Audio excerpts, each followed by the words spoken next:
Assalamualaikum warahmatullahi wabarakatuh. A'udzu billahi minasyaitonir rajim. Bismillahirrahmanirrahim. Alhamdulillahi rabbil alamin. Wassalatu wassalamu ala asyrafil anbiya'i wal mursalin wa ala alihi wa ashabihi al-muntajabin al-mayamin. Ikhwan dan akhwat yang dimuliakan oleh Allah Subhanahu wa taala. Kembali pada pertemuan kali ini kita melanjutkan kajian kita seputar tafsir maudhu'i ayat-ayat akidah yang berkaitan tentang kajian ketuhanan. Pada pertemuan kali ini kita akan membahas seputar keadilan ilahi berkaitan dengan khair dan syar atau baik dan buruk atau ayat-ayat yang berkaitan dengan kekekalan azab akhirat.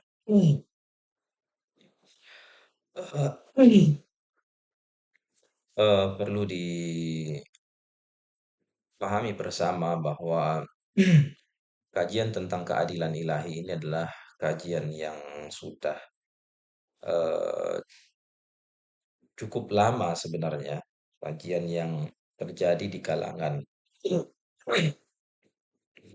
ulama-ulama umat Islam, eh, tokoh-tokoh mazhab Islam sudah melakukan diskusi yang cukup panjang, perdebatan yang cukup panjang seputar keadilan ilahi ini. Ini bukan berarti bahwa ada di kalangan umat Islam yang menyatakan bahwa Allah Subhanahu wa taala itu tidak adil ya. Semuanya menyatakan bahwa Allah Subhanahu wa taala adil. Namun dalam mendefinisikan keadilan Allah Subhanahu wa taala inilah yang kemudian terjadi eh, perdebatan ya, di antara kalangan ulama.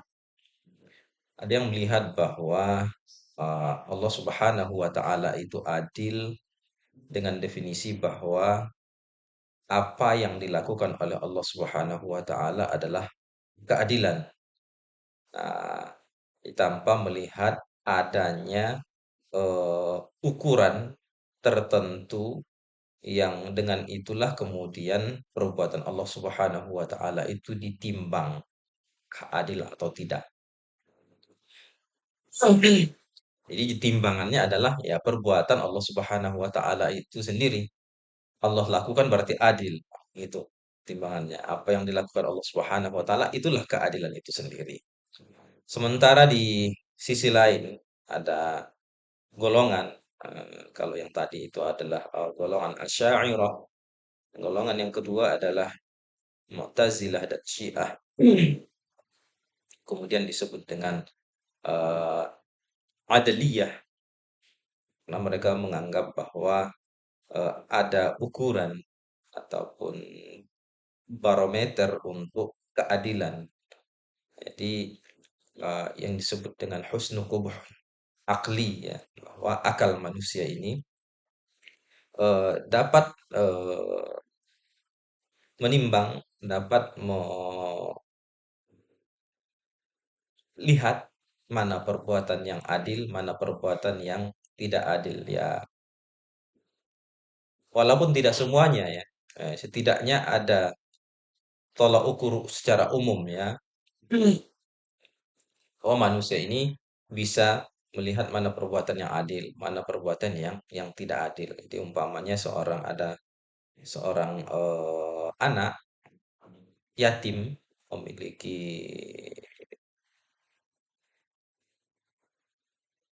makanan di tangannya, lalu kemudian ada seseorang ya merampasnya begitu saja, mengambilnya begitu saja. Ini semua orang akan paham bahwa dia sudah melakukan kezaliman. Yang artinya itu penentangan apa lawan dari keadilan tentunya ya. Jadi baik syariat mengajarkan itu, menyebutkan bahwa perbuatan tersebut adalah perbuatan yang kezaliman, menentang keadilan, ataupun syariat tidak menyebutkannya. Allah memberikan firman menyatakan kepada manusia bahwa perbuatan itu adil atau tidak, ya manusia sudah merasakan kalau perbuatan itu adalah perbuatan yang yang melanggar keadilan, menodai keadilan.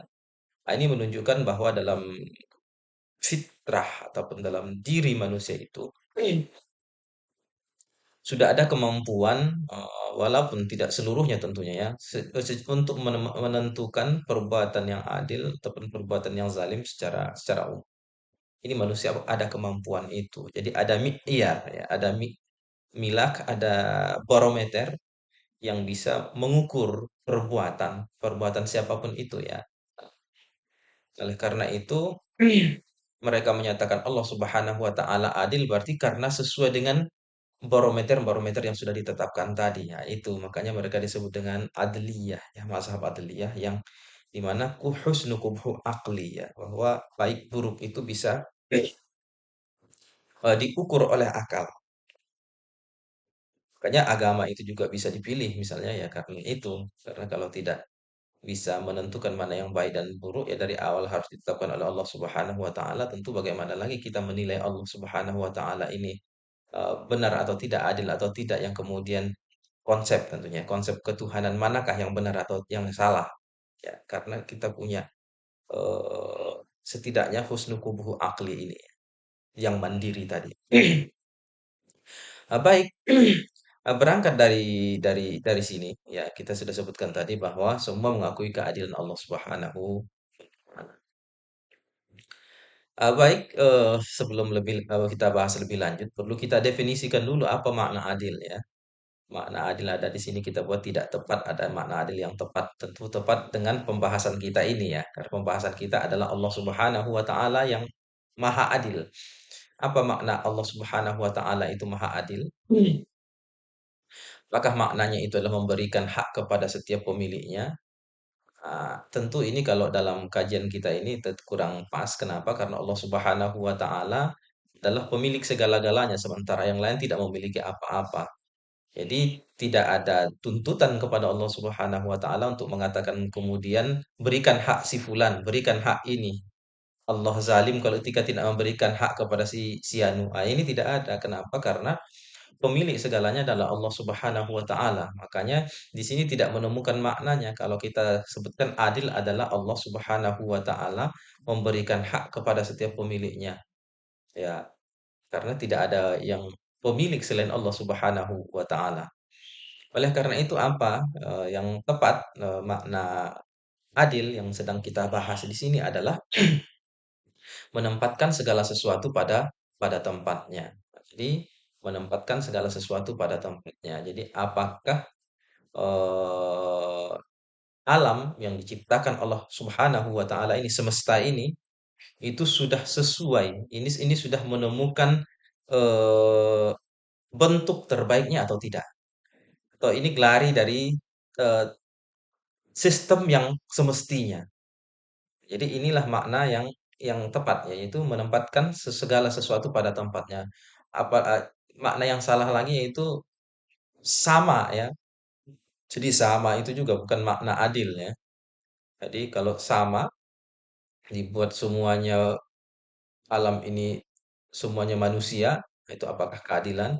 Dan dibuat semuanya buta, jadi sama itu tidak selalu bermakna adil ya, bahkan itu kezaliman kadang-kadang. Jadi ada dua anak misalnya yang kebutuhannya satu umur 1 tahun dengan satu yang sudah kuliah misalnya ya, lalu kita berikan uang jajan yang sama antara anak yang umur 1 tahun dengan anak yang sudah kuliah.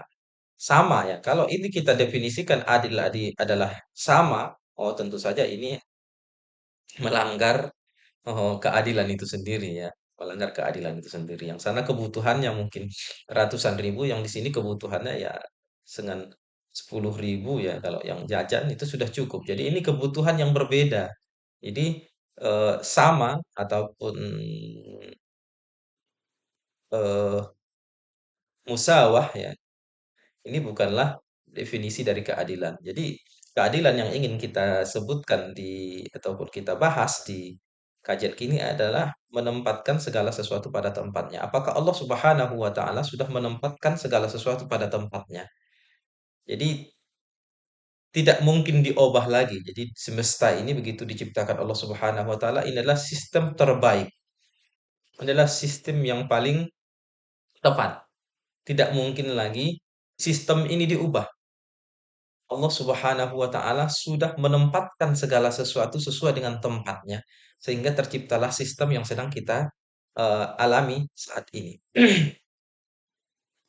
Eee, Memang di alam ini kita lihat ada perbedaan ya, seolah-olah ada keburukan ya, kebaikan tentu banyak, keburukan bagaimana dengan keburukan ini? Apakah ini adalah tidak melukai keadilan ya? Jadi kalau kita lihat sistem semesta ini secara utuh, sebenarnya keburukan itu tidak ada. Keburukan itu tidak ada, ya. Tidak ada keburukan di semesta ini. Yang ada itu adalah kebaikan. Nah, jadi kalau kita misalnya lihat ular, ular itu kan berbisa ya. Ular itu berbisa, kemudian ini membahayakan manusia. Nah, membahayakan manusia ini kan seolah-olah ini adalah keburukan ya untuk manusia, bisa membinasakan manusia. Tapi ini adalah eh, keburukan itu ada ketika ini sudah dibandingkan. Tapi kalau kita lihat wujud ataupun keberadaan ular itu sendiri tanpa melihat manusianya, keberadaannya adalah keberadaan yang cukup baik. Ya, untuk dirinya adalah kebaikan. Tapi kalau dibandingkan dengan manusia, ini bisa bermakna buruk. Jadi ketika dia dibandingkan, tapi kalau kita bandingkan lagi dengan sistem semesta, ular ini adalah dibutuhkan, harus ada di semesta ini. Karena dia akan menjaga ekosistem yang ada. Tanpa adanya ular ini, maka sistem semesta ini akan mengalami kerusakan. Jadi dia harus ada. Makanya ini adalah kebaikan. Jadi menempatkan segala sesuatu pada tempatnya. Jadi ular ini harus ada. Ya kalau kita lihat kalau misalnya ular semua hilang, maka hama yang lain akan muncul. Misalnya tikus akan banyak merajalela. Maka kan merusak sistem yang lain. Jadi ini harus ada. Jadi ini adalah sistem terbaik. Bagaimana dengan perbedaan manusia? Nanti akan kita jawab ya di pada persoalan-persoalan nanti setelah ini. Yang jelas bahwa adil yang ingin kita definisikan adalah menempatkan segala sesuatu pada tempatnya. Dan Allah Subhanahu wa taala kita yakini bahwa sudah menempatkan segala sesuatu sesuai dengan posisi semestinya.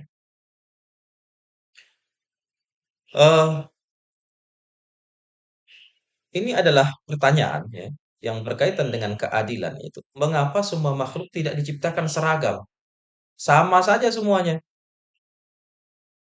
Ya, karena ini kita lihat kan ada perbedaan, ada laki-laki, ada perempuan, ada yang berkulit hitam, ada yang berkulit putih, ada yang berkulit sawo matang, ada yang hidungnya mancung, ada yang hidungnya pesek. Ini kan perbedaan yang ada di semesta ini yang kita saksikan. Kenapa Allah Subhanahu wa taala tidak ciptakan seragam saja semua? Sehingga tidak ada perbedaan, karena perbedaan ini dianggap sebagai ketidakadilan. Nah, jadi jawabannya, kesamaan semua makhluk sama saja dengan tidak terciptanya semesta. Ya tidak mungkin kalau diciptakan semua sama ya semesta ini tidak akan terjadi. Jadi harus ada perbedaan-perbedaan ini. Ini adalah sudah sistem alam harus seperti ini. Kalau kita mau cari yang sama, ya ini alamnya tidak alam yang seperti yang sekarang ini. Misalnya malaikat. Nah, di alam yang materi ini tidak mungkin sama. Tapi di alam yang lain yang bukan materi, ya mungkin saja terjadi keseragaman itu. Semuanya tidak melakukan dosa, misalnya seperti di alam malaikat ya. Semuanya tunduk kepada perintah Allah Subhanahu wa taala. Itu dimungkinkan di sana, tapi di alam yang sedang kita bicarakan ini, alam yang di mana manusia harus memilih, di mana manusia harus berusaha untuk sampai kepada kesempurnaannya, eh, harus dibangun sistem yang sesuai dengan apa? Tujuan penciptaan ini. Makanya harus ada setan yang menggoda, harus ada nafsu juga yang ini yang apa? Yang berusaha ngajak manusia kepada hal-hal yang negatif. Di samping itu, manusia juga ada juga malaikat, ada juga para nabi yang mengajak manusia kepada kebaikan. Diturunkan kitab suci, manusia juga punya fitrahnya yang selalu mengajak dia untuk menyembah Allah Subhanahu wa taala, untuk bertauhid kepada Allah Subhanahu wa taala. Diberikan juga kemampuan memilih. Nah, tentu harus ada perangkat-perangkat dengan sistem yang ada sekarang ini sehingga manusia itu bisa sampai kepada kesempurnaan, tapi kesempurnaan yang ikhtiari, yang dipilih, bukan yang sudah ditetapkan. Karena malaikat baik, malaikat tidak pernah bermaksiat kepada Allah Subhanahu wa taala, itu adalah sistem yang dibuat oleh Allah Subhanahu wa taala untuk malaikat. Sudah ada sistem yang seperti itu ya kalau kita kenapa tidak dibuat seperti itu? Sudah ada sistem yang seperti itu sudah ada. Ini Allah Subhanahu wa taala ingin menciptakan suasana yang lain, alam yang lain, yaitu alam yang seperti manusia ini. Di mana keagungan, kemuliaannya harus dicapai dan dicari sendiri oleh manusia itu sendiri. Maka menjadikan makhluk ini semuanya sama, maka itu sama dengan tidak adanya sistem yang kita ingin yang ada sekarang ini. Karena sistem yang seperti ini harus ada perbedaan. Nah, ditambah lagi misalnya, jika semua laki-laki perkembangbiakan manusia akan terhenti. Jadi kalau kita anggaplah sistem yang baik itu adalah sistem yang semuanya sama, ya tidak ada perkembangbiakan. Maka manusia kalau semuanya laki-laki atau semuanya perempuan ya sudah selesai. Maka manusia itu terhenti diciptakan oleh Allah Subhanahu wa taala 20-30 manusia, maka jumlahnya sampai kapanpun 20-30 tadi. Atau misalnya jika semua yang diciptakan adalah manusia, tidak ada makhluk lain. Loh, apa yang akan dikonsumsi oleh manusia? Pasti tidak ada tumbuhan yang bisa kita konsumsi, tidak ada padi, tidak ada yang lain, atau tidak ada juga apa daging-daging yang bisa kita makan. Nah, ini makanya ini adalah suatu kemestian. Jadi untuk terciptanya sistem yang sekarang ini, maka mesti ada apa perbedaan-perbedaan tadi. Jadi, eee, menyatakan bahwa kenapa semua makhluk ini tidak seragam saja, ini adalah ilusi, pertanyaan yang tidak yang aneh ya. Kenapa? Karena ya sistem alam ini ya dibangun seperti ini, untuk bisa kemudian menjadi, eee, ajang, eee, untuk menciptakan manusia yang sempurna, yaitu makhluk atau insan kamil dalam bahasa kelaknya atau irfannya, ini manusia yang sempurna ya. Ini adalah ajang untuk menemukan manusia-manusia yang sempurna tadi. Jadi ini sistem adalah sistem yang ahsan, yang terbaik. Ya kita lihat apakah Al-Quran juga mendukung eh, teori yang kita sebutkan tadi ataupun pahaman yang kita sebutkan tadi. Ya tentu saja Al-Quran juga menyatakan seperti itu ya. Jadi kita baca ini ada dalam surah Zukhruf, tepatnya sebenarnya pada ayat 32, tapi tidak ada salahnya kalau kemudian kita baca mulai dari ayat 31 yang berbunyi wa qalu laula nuzila hadzal qur'anu ala rajulin minal qaryataini azim. Mereka berkata kenapa Al-Qur'an ini tidak diturunkan saja kepada seorang laki-laki yang agung dari salah satu dua kota ini, Makkah atau Taif ya dalam terjemahannya kalau kita lihat ataupun maksud dari dua Korea, dua negeri ini ya, dua negeri. Dua negeri itu adalah Makkah dan Taif ya. Kenapa bukan orang kaya saja yang kemudian dipilih menjadi nabi dan dari salah satu dari dua negeri ini. Lantas Allah Subhanahu wa taala menjawab, "Ahum yuqsimuna rahmata rabbik?" Apakah mereka yang membagi rahmat Tuhan untuk siapa yang layak menjadi nabi, siapa yang tidak layak menjadi nabi, itu bukan urusan manusia. Tuhanlah yang lebih tahu menempatkannya. Tuhanlah yang lebih paham siapa yang jadi nabi, siapa yang tidak jadi nabi. Siapa yang layak dan siapa yang tidak layak. Kita kan tidak tahu. Kita lihat lahirnya baik, tahu-tahu nanti di akhir berubah. Kita lihat penampilannya biasa-biasa saja, ternyata punya eee, keunggulan yang luar biasa. Jadi kita ini tidak bisa membaca karena tidak memahami seutuhnya, maka ya tidak layak untuk menentukan, memilih, "Oh ini yang seharusnya ini, itu yang seharusnya." Tidak. Jadi Allah yang bisa menentukan siapa yang layak jadi nabi, siapa yang tidak layak jadi nabi. Nahnu qasamna bainahum ma'isyatahum, kamilah yang membagi kehidupan mereka di antara mereka fil hayatid dunya, di atas dunia. Wa rafa'na ba'dahum fawqa ba'din darajat. Kami juga meninggikan kedudukan sebahagian mereka di atas sebagian yang lain. Apa liyattakhidha ba'duhum ba'dha sukhriya, agar sebahagian eh, mereka berkhidmat kepada selain yang lainnya, agar terjadi saling eh, bantu. Nah, jadi saling memanfaatkan. Yang satu mengambil manfaat dari yang lain, yang lain juga mengambil manfaat dari yang lainnya. Jadi di sini dikatakan bahwa perbedaan yang ada ini adalah untuk apa? Untuk bisa adanya interaksi. Karena tanpa perbedaan maka tidak akan terjadi interaksi. Maka wajar kalau kemudian sistem yang ada ini harus ada perbedaan. Jadi kalau semuanya sama ya nggak bisa. Kehidupan sosial ini akan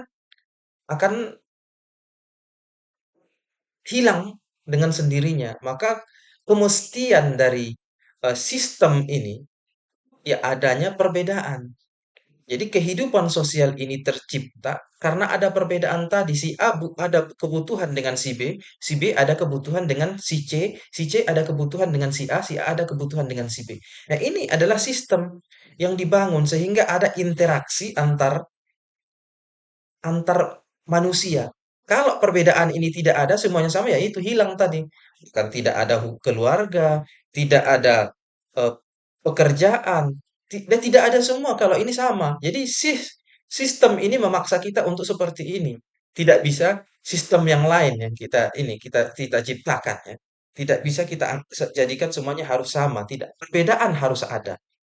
Perbedaan ini adalah suatu kemestian. Nah, jadi kita lihat di sini penafsirannya ya,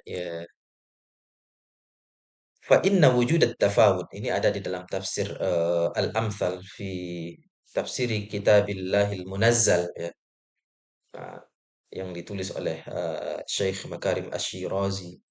Fa inna wujudat tafawud wal ikhtilaf bainal bashar. Sesungguhnya adanya perbedaan di antara manusia min nahiyati mustawal ma'isyah, dari sisi eh, tingkatan kehidupan. Jadi ada yang kaya, ada yang miskin, ada yang apa, jabatannya tinggi, ada yang jabatannya rendah, ada yang tukang sapu, ada yang tukang pandai besi, ada yang kerjaan kantoran. Nah, ini berbeda dia. Ini untuk apa ya? Jadi fa inna wujudat tafawud wal ikhtilaf bainal bashar min nahiyati mustawal ma'isyah, dari sisi ini la yadullu ala tafawutihim fil maqamat wal manazil al ma'nawiyah mutlaqan. Ini tidak menunjukkan perbedaan mereka dalam hal kedudukan maknawi. Jadi ini tidak menunjukkan kedekatan mereka kepada Allah Subhanahu wa taala. Orang kaya berarti ini dekat dengan Allah. Berarti ini yang disayangi Allah. Orang miskin berarti orang yang dibenci Allah. Tidak ada korelasinya di sana. Jadi perbedaan ini tidak ada korelasinya dengan dekat tidak dekatnya kepada Allah Subhanahu wa taala. Bahkan nahnu qasamna bainahum ma'isyatahum fil hayatid dunya wa rafa'na ba'dahum fawqa ba'din darajat liyattakhidha ba'dhum ba'dhan sukhriya. Kami membagi kehidupan, eee, rezeki kehidupan eee, di antara mereka dalam kehidupan dunia, dan kami tinggikan derajat sebahagian mereka di atas yang lainnya, liyattakhidha ba'dhum ba'dhan sukhriya, agar sebahagian mereka eee, bisa agar mereka itu bisa saling memanfaatkan satu sama lainnya. Jadi bisa A mengambil manfaat dari si B mengambil manfaat dari si A. Eee, Laqad nasiya haula, sungguh mereka itu telah lupa, anna hayatal bashar, sungguh kehidupan manusia hayatan jama'iyah, kehidupan sosial. Jadi manusia ini adalah makhluk sosial, tidak bisa tidak berinteraksi satu dengan yang lainnya. Jadi kita ini kalau disuruh hidup sendirian, tidak ada orang lain, tidak ada siapa-siapa, ini kita akan bisa gila. Karena kita ini adalah makhluk sosial. Makanya orang yang di penjara itu kalau dia dibuat sendiri di dalam penjara, tidak boleh ada interaksi dengan makhluk lain, dia hanya sendiri, ini adalah siksaan yang paling sulit yang dihadapi oleh manusia. Karena dia adalah makhluk sosial, dia perlu ngomong dengan orang lain, dia perlu mencurahkan apa isi hatinya kepada orang lain. Dia perlu berbicara dengan orang lain, berkeluh kesah dengan orang lain. Jadi fitrah manusia ini adalah fitrah sosial. Manusia ini adalah makhluk yang harus hidup berdampingan dengan yang lainnya, bukan hidup sendirian. Wala yumkinu an tudaru hadhil hayah illa an tariqit ta'awud. Kehidupan yang seperti ini tidak mungkin diatur kecuali dengan adanya saling bantu. Wal khidmah al mutabadilah dan pertolongan yang eh, timbal balik ya. Jadi A bantu si B bantu si A. Ini harus ada saling tolong di sini ya.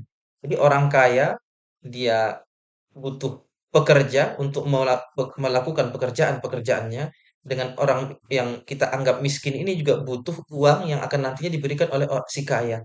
Nah, begini berputar kehidupan ini. Jadi jangan dianggap hina yang hartanya sedikit, jangan dianggap mulia yang hartanya banyak. Kenapa? Karena kita ini saling membutuhkan.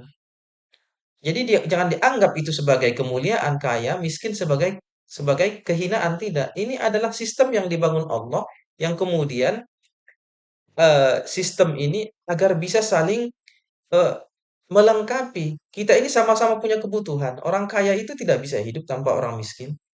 Seperti halnya tadi, orang miskin juga butuh dengan orang kaya. Jadi kita sama-sama butuh. Hanya saja kebutuhan kita beda. Si miskin butuh uang, si orang kaya butuh pekerjaan, butuh penyelesaian-penyelesaian pekerjaan yang sedang dia hadapi. Jadi kita sama-sama butuh.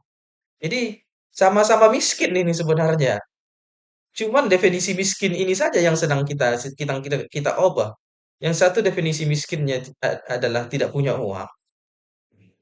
Ah, Padahal definisi miskinnya itu butuh-butuh tadi. Kalau definisi miskinnya adalah butuh, maka yang kaya juga miskin karena dia juga butuh bantuan orang miskin, bahkan kebutuhannya lebih banyak. Jadi sama-sama membutuhkan. Nah, kebutuhan inilah yang membuat nanti sistem ini ada interaksi antara si kaya dan si miskin, antara yang kuat dengan yang lemah. Jadi ada sistem ini ada ya. Eh, Faida ma tasawa kullun nas fi mustawa syatihim wa qabiliyatihim wa makanatihim al-ijtima'iyyah fa inna asla ta'awun wal khidmah al-mutawadilah sayatazalzal. Jika semua manusia ini sama, fi mustawa ma'isyatihim dalam tingkat kehidupan mereka, semuanya sama. Wa qabiliyatihim, kemampuannya juga sama. Wa makanatihimul ijtimaiyah, kedudukan mereka di tengah masyarakat juga sama. Tidak ada perbedaan, semuanya sama. Fa inna aslat ta'awun wal khidmah al mutabadilah sayatazalzal. Maka hubungan interaksi timbal balik ini akan hilang sama sekali. Siapa yang mau bekerja untuk siapa? Orang semuanya sama. Yang dimiliki si A dengan yang dimiliki si B juga sama. Lantas apalagi yang menyebabkan dia berinteraksi dengan si B? Orang yang ada pada si B juga sama dengan yang dimiliki oleh si A. Semuanya sama persis, maka hilanglah interaksi. Tidak ada lagi interaksi sosial. Maka akan vakumlah kehidupan ini. Matilah kehidupan atau sistem yang dibangun oleh Allah Subhanahu wa taala. Berarti sistem ini ya harus seperti ini. Ada yang kaya yang kita definisikan tadi, kaya yang banyak uang tadi ya. Ada yang kaya, ada yang miskin, ada yang kuat, ada yang lemah. Untuk mendapatkan pahala, kalau orang miskin tidak ada, orang lemah tidak ada, bagaimana kita bisa membantu? Bagaimana kita bisa bersedekah? Berarti ini hak kemestian dalam sistem ini.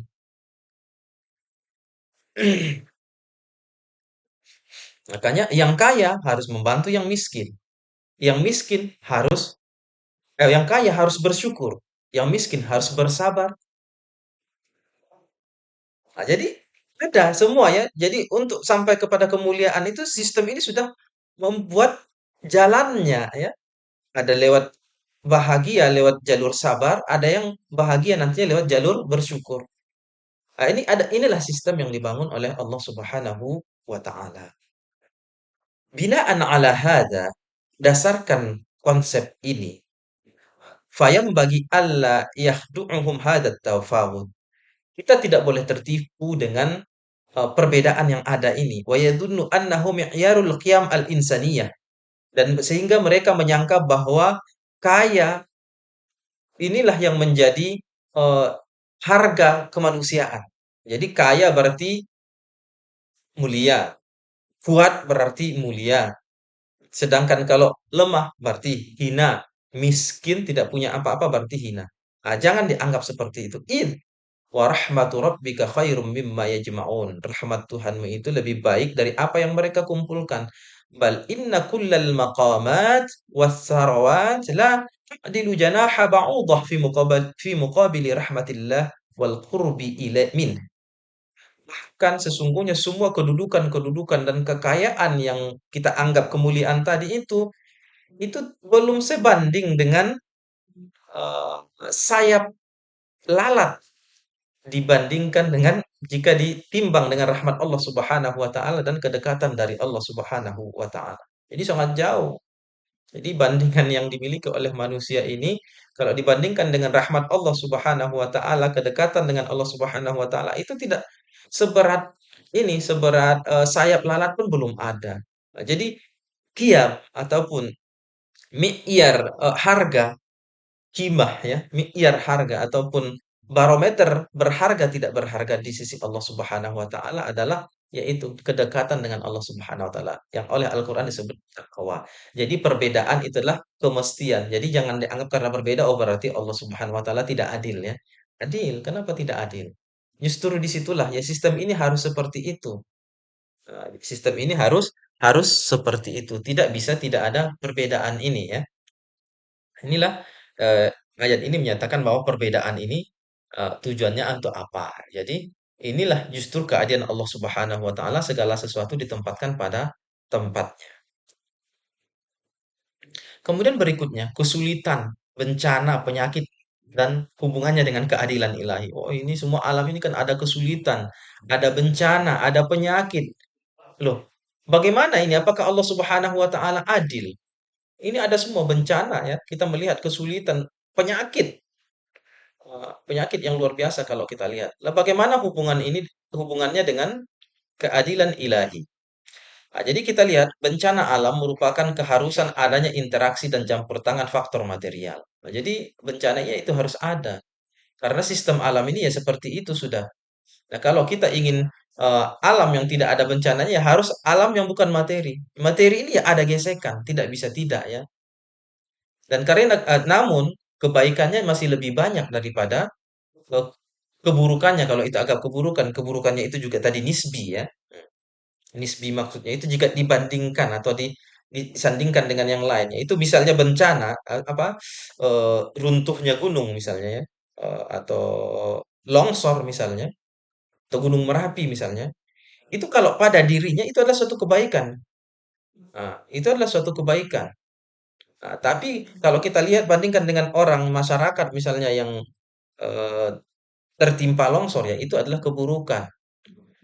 Nah, tapi pada sisi yang lain kalau kita lihat dengan adanya ini maka nanti tanah akan menjadi lebih subur. Nah, ada kebaikan-kebaikan yang lain yang terungkap dengan adanya longsor tadi atau Gunung Merapi tadi. Nah, bahkan untuk sistem alam secara umum itu adalah suatu kebaikan. Tapi binisbah atau dibandingkan dengan manusia yaitu kita lihat sebagai keburukan. Untuk manusia ini saja, tapi untuk sistem secara keseluruhan itu adalah kebaikan. Karena harus seperti itu. Kalau tidak seperti itu, maka tatanan alam ini akan rusak. Hmm. Ditambah lagi kadang-kadang itu ya eh, ulah manusia itu sendiri, ya. Nah, ulah manusia itu sendiri. Jadi Allah sudah membuat sistem yang bagus, tapi manusia merusak sistem tadi. Nah, yang kedua, munculnya kerusakan sosial merupakan kelaziman dari kemandirian manusia yang sesuai dengan kebijaksanaan ilahi. kerusakan sosial, yaitu ya kelaziman dari manusia yang memilih ini. Karena ya, manusia ini diciptakan bisa menentukan nasibnya untuk menjadi orang baik atau jadi orang buruk, maka pilihannya itu kadang-kadang adalah memilih untuk menjadi orang yang buruk. Maka rusaklah sistem di masyarakat misalnya dengan merajalelanya misalnya perjudian, merajalelanya misalnya perzinaan, merajalelanya eh, korupsi, pencurian dan lain-lain sebagainya. Ya ini kelaziman sistem ini. Sistem ini karena bisa baik dan bisa buruk ini manusia, ya. Tidak bisa kita hilangkan ini keburukan ini.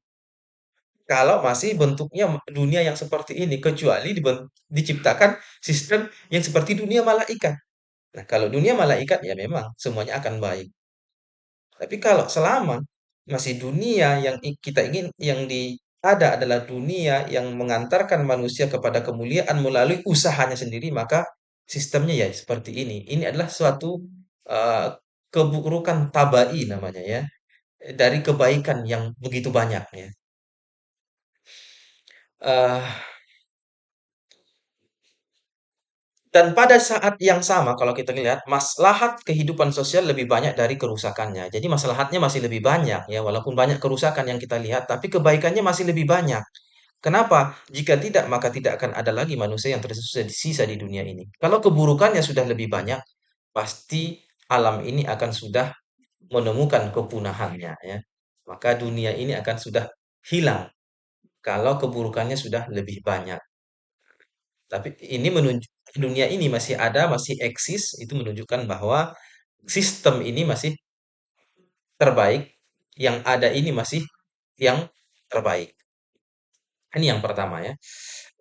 Kemudian berikutnya, meningkatkan usaha manusia, berkembangnya ilmu pengetahuan. Jadi adanya kesulitan, adanya bencana, adanya penyakit, ini semua adalah sebenarnya eh, ladang uji coba untuk manusia ya. Jadi manusia ini berkembang, pengetahuannya berkembang. Nah, kalau semuanya monoton ya tidak ada perkembangan. Jadi untuk jadi lebih baik manusia harus menemukan kesulitan. Jadi kalau adem ayem saja manusia ini tidak akan sampai kepada kesempurnaannya. Jadi harus ada kesulitan-kesulitan itu. Ya, jadi ada penyakit misalnya diteliti, terakhir menemukan obat. Ada bencana alam misalnya diteliti sehingga bisa menemukan temuan-temuan yang luar biasa bagi menakjubkan. Nah, jadi ada hikmahnya juga ya kalau kita berbicara hikmah ya. Walaupun sistem ini sebenarnya sudah sistem yang bagus, tapi di balik itu juga masih ada kajian hikmah-hikmah ya. Eh, Jadi berkembang ilmu pengetahuan dengan adanya apa? Adanya kesulitan, adanya bencana, adanya penyakit tadi. Nah, di samping itu menghadapi semua kesulitan dengan kesabaran akan diganjar pahala. Justru inilah ujian ini. Ya memang manusia ini diciptakan, ditempatkan di dunia ini untuk diuji memang. Nah, sabar atau tidak, syukur atau tidak. Nah, kalau sabar, bersyukur, ya sudah. Dalam menghadapi kesulitan, dalam menghadapi bencana, ini akan mendapatkan ganjaran pahala. Karena kehidupan yang lebih baik yang kita anggap sebagai ideal itu ya hanya di akhirat. Kalau di dunia ini ya seperti ini sudah. Nah, jadi meningkatkan usaha, berkembangnya ilmu pengetahuan dan terakhir tadi apa? Menghadapi kesulitan dengan kesabaran akan diganjar pahala. Ini jangan dianggap bahwa kemiskinan saja yang ujian. Kekayaan itu juga ujian. Sehat itu juga ujian kan. Jadi memang kehidupan ini adalah ujian. Jadi jangan kita bayangkan bahwa hanya sakitlah yang merupakan ujian. Sehat juga ujian. Ketika kita sehat, kita gunakan kemana ini kesehatan? Nah, ini kan juga ujian. Sakit, apa kita bersabar atau tidak? Nah, ini kan juga ujian. Jadi sama-sama ujian. Jadi jangan dianggap bahwa sisi yang kita lihat lebih lemah saja yang menjadi ujian. Nggak, yang kuat lebih kuat itu juga ternyata ujian. Yang berikutnya adalah yang juga menjadi topik bahasan dalam kajian keadilan ilahi ini adalah ayat-ayat yang menyatakan kekekalan azab di akhirat. Kalau tadi perbedaan, ada perbedaan berarti Allah tidak adil. Oh, tidak. Perbedaan itu adalah kemestian dan itulah keadilan Allah Subhanahu wa taala. Karena Allah juga akan menilai sesuai dengan potensi yang kita miliki.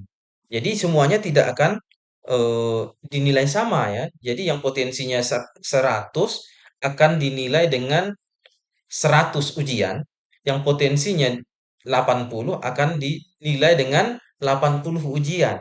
Nah, jadi tidak sama. Jadi ujiannya itu berbeda-beda juga ya. Ujiannya berbeda-beda. Ujian yang dihadapi orang kaya akan berbeda dengan ujian yang orang yang dihadapi orang miskin. Nah, jadi hasilnya juga nanti sesuai dengan hasil ujian masing-masing ini. Jadi tidak usah khawatir. Jadi nilainya nanti akan sangat adil dilakukan oleh Allah Subhanahu wa taala. Karena ini sekarang pertanyaan berikutnya adalah kan ada azab akhirat yang kekal.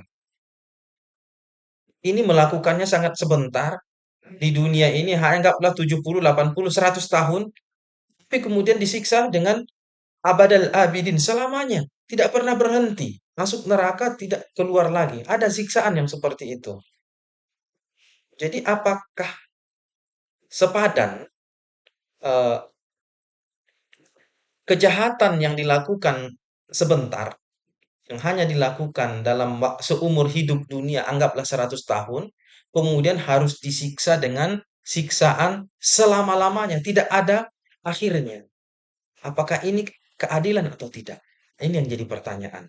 Nah, pertama kita lihat dulu ayat-ayat yang menyatakan bahwa kekekalan akhirat itu ada, kekekalan azab akhirat itu ada.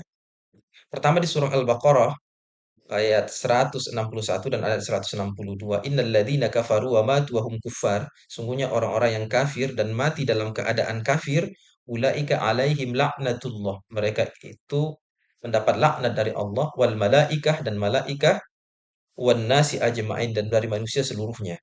Khalidina fiha. Mereka kekal di dalamnya. La yukhaffafu anhumul adabu wa lahum yunzarun. Mereka tidak diberi keringanan azab dan tidak juga diberi tangguh. Jadi tidak diberi ringankan, tidak beri tangguh. Nah, ini khalidina fiha selama-lamanya. Berarti ada. Surah Ali Imran ayat 86, 87 dan 88. Kaifa yahdillahu qauman kafaru ba'da imanihim.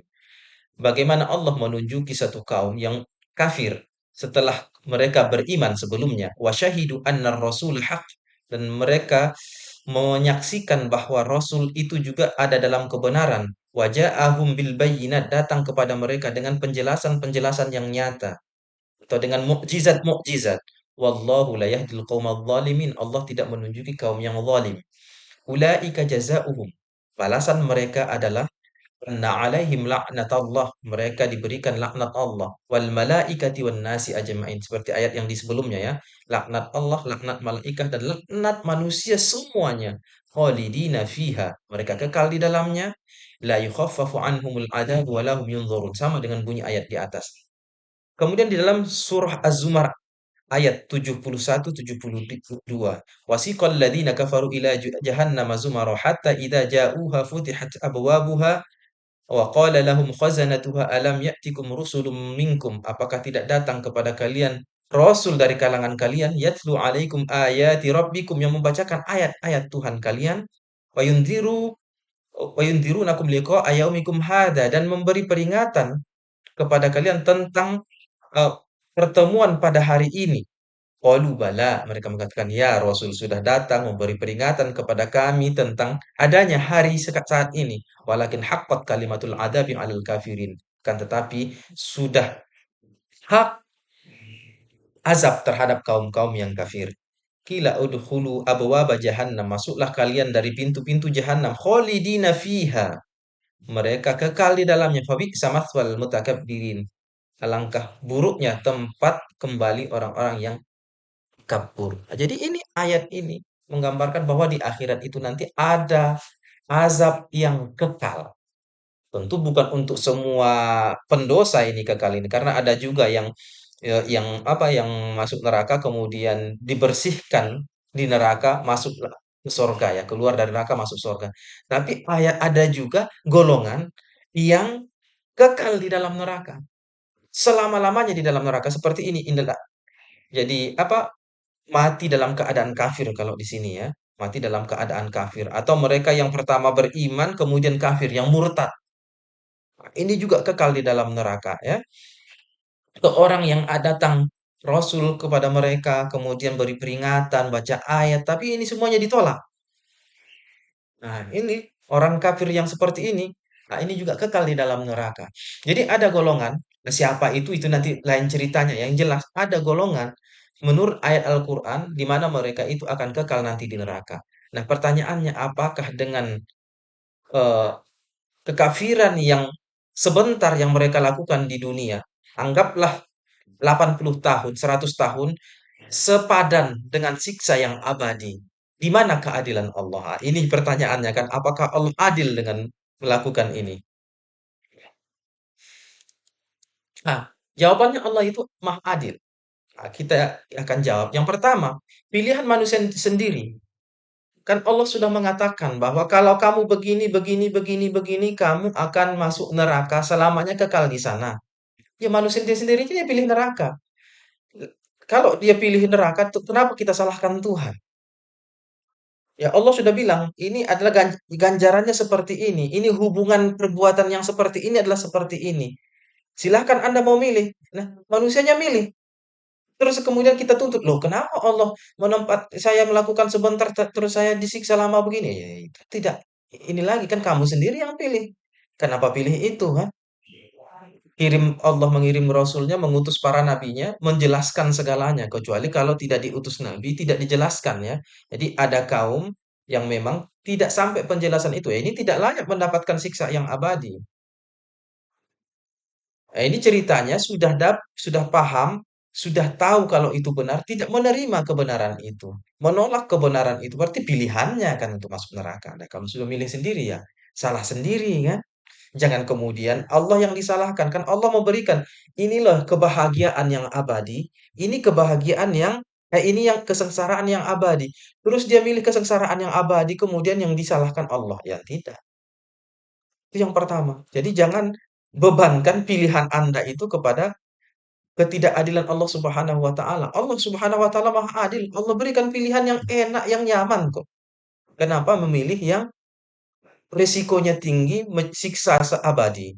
Nah, ini yang pertama. Yang kedua, di dunia juga kita temukan perbuatan yang dilakukan dalam waktu yang singkat tetapi berdampak seumur hidup. Banyak. Misalnya, kalau kita menusuk mata seseorang, itu proses perbuatan itu hanya sepersekian detik saja. Mata buta, tapi itu akibatnya selama-lamanya. Selama dia masih hidup di dunia ini akan buta. Nah,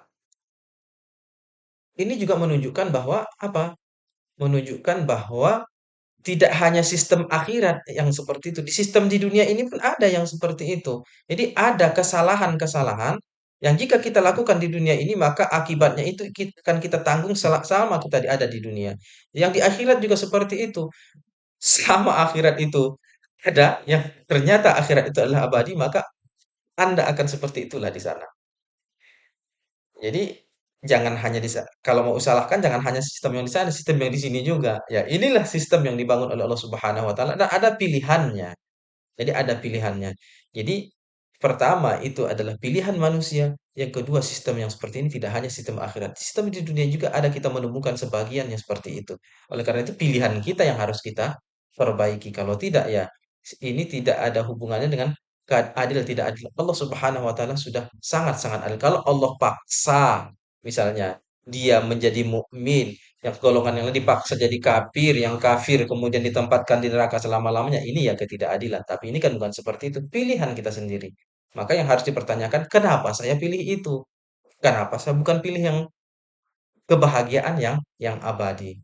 Jadi ini berkaitan dengan eh, keadilan ilahi tentu ya pembahasan ini masih mempunyai titik-titik yang apa-apa ataupun pembahasan-pembahasan yang masih belum sempurna, masih perlu pembahasan yang lebih panjang.